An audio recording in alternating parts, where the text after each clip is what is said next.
এই যে twinning screw, ঠিক আছে, এর ভিতরে কিন্তু কয়েকটা অপশন থাকে। যেমন এই যে দেখেন নাটটা দেখেন, এটা কিন্তু ময়লা হয়েছে।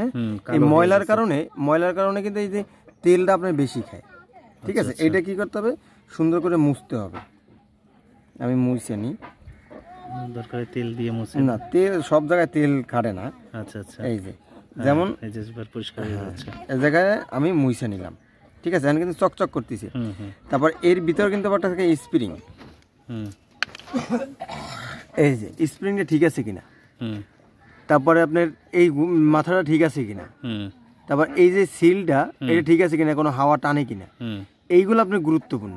এই যে যখনই আপনার ঠিক থাকবে না, এর ভিতরে কিন্তু আবার একটা আছে কি যে আপনার এই ওয়াশার।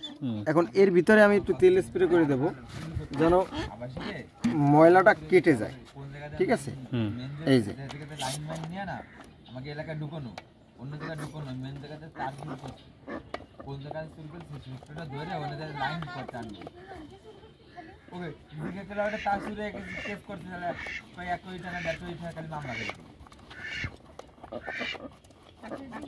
এই যে এর ভিতরে আমি পরিষ্কার করে নিলাম, তেল একটু কম, এই জন্য সমস্যা আমাদের, কিন্তু তাও পরিষ্কার হয়ে গেছে। যেমন আমি দেখে এই যে ওয়াশার, এই যে ওয়াশার এবং স্ক্রু, যাক আলহামদুলিল্লাহ আমার এটা ভালো আছে। এখন আমরা এগুলো ফিটিং করে নেব। এই দেখেন এটা আগে দেব, তারপরে এই যে ওয়াশার আর স্ক্রু এটা কিন্তু পরে, ঠিক আছে। এটা উল্টো হয়ে গেছে, এই যে এটা কিন্তু এইভাবে ফিটিং হবে। এখন আমি এটার ভিতরে ক্লিয়ার আছে আলহামদুলিল্লাহ। এরপর আমরা ঢুকাই দেব, ঢুকাই দেওয়ার পরে তারপর এটা 2.5 প্যাচ টাইট দেব, ঠিক আছে।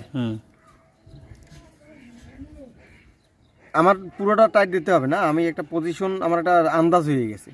আমি এই যে আমি যখন এই আন্দাজ রাখলে আমার তেলের মাইলেজ আমি 50 থেকে 55 পাবো। মাশাআল্লাহ, মাশাআল্লাহ, ঠিক আছে, ঠিক আছে।